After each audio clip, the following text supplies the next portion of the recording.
One of the things about being older is that you've done certain things for a very long time. And that relationship did change because the two things really came together in my second book, which turned 30 last year. The book is called Savage Dreams, A Journey into the Hidden Wars of the American West. It's about the nuclear wars that weren't supposed to have started yet, but were happening at the rate of a nuclear bomb detonation a month in the Nevada desert, and the Indian wars that were supposed to be long over, but were taking place by other means as dispossession, representational genocide, loss of land rights, hunting rights, fishing rights, etc. And that was really where my life as an anti-nuclear and an indigenous rights activist and my life as a writer converged. And it was really the breakthrough for me as a writer. I like to say the Nevada test site taught me to write because it was a place where so many stories converged that I found that the things I'd been doing separately, writing kind of art criticism, critical essays, doing journalism, and writing kind of personal, more lapidary, poetic essays, I suddenly realized like I need the power and the voice in all of them, and there's no law that says they're separate, just silly convention. So that was really what merged those three voices, made me as a writer, helped me understand where I am, which is literally and imaginatively in the American West, a place that's contested, liberated, problematic, mythic, misrepresented, misunderstood, etc. And that really shaped me. I am often told that essentially activism is eating your broccoli, it's good for you, blah, you don't really like it, etc. I'm always replying, sometimes it's drinking your champagne. My work as an activist, and the very room I'm standing in is because of a climate benefit I'm going to do in a couple of days.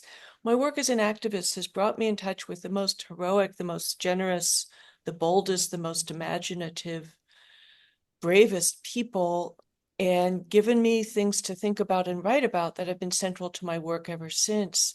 And so, they've come together in a lot of different ways. And like George Orwell, I can imagine a world without political crises and all the lovely lyrical personal things I'd like to write, but most of well, I don't know whose life hasn't been full of political crises, but right now I'm an American in Donald Trump's America, and I'm writing about politics. So, and writing itself is activism. When you're addressing crises, intervening, trying to tell the truth in ways that matter for the shape of the world, defending the vulnerable, amplifying their voices, etc.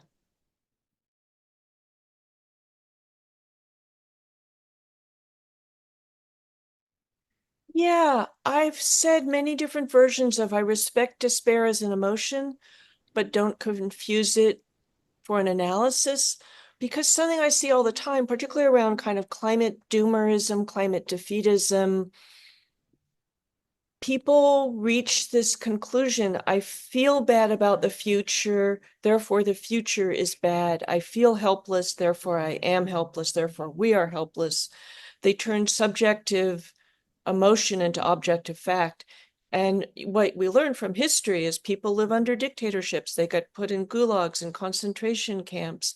They are enslaved. They are oppressed as a gender. Yeah, as a race. There are innumerable ways, as a religious minority, or etc. There are innumerable ways people have been oppressed that might make them feel depressed, but they struggled anyway. Your feelings are a very good weather vane of your feelings. They're not necessarily a great weather vane of reality. Um, you're going to feel good after, you're going to feel good if you exert power, if you find the people you can be powerful with, if you actually do something about the crises you care about, and if you win. And even though we have so much more to do in climate and it's not all going perfectly, had there been no climate movement and no climate activists, things would be infinitely worse. So one of my jobs is to tell those stories, to remind us we have power, and to keep us remembering the difference between feelings and facts. And it's funny because, of course, as a woman, I'm often treated as though my facts are feelings. Oh, you just feel that, misogyny exists. You just feel that this guy just grabbed your bottom. And it's like, well, no, actually, those things are facts. And then you get this opposite thing where people turn their feelings into facts. And I think the distinction is really important at every level.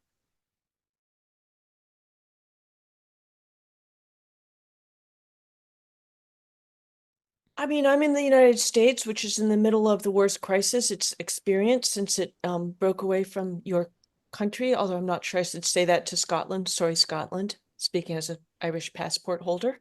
And but there's no one size fits all thing. I've realized recently that my days of running from the cops might be over unless I get a really slow cop who wants to jog at my pace. There's so much we do, and I think that there's a lot of very specific things we can do. And of course, a lot of the focus we get is protest, showing up in the streets, marching, rallies, even blockades and civil disobedience, etc. But I think donating money is often treated dismissively, but donating is the way you turn your skilled labor into supporting somebody else's skilled labor to defend rights, to defend the environment, to do the work that needs to be done. And, there's letter writing, there's yelling at your politicians, which we're doing a lot right now in the US. There's speaking up. But something I think we often undersell is just in how you show up in everyday life.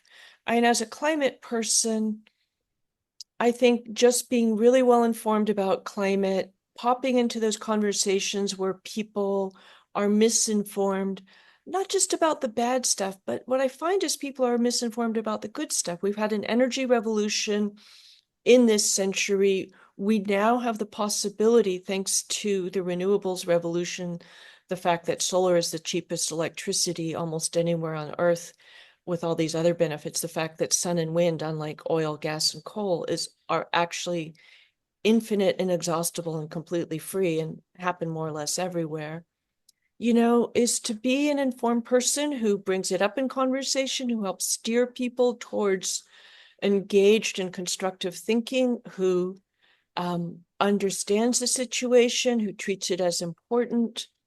And I think that's also true with democracy, with human rights, with trans rights and queer rights, and feminism, children's rights, elders' rights, disability rights, and all the rest. Being an informed participant in whenever the conversation turns that way or it's relevant to introduce it is also a form of activism that we don't credit enough, because it's really a lot of how public opinion is shaped.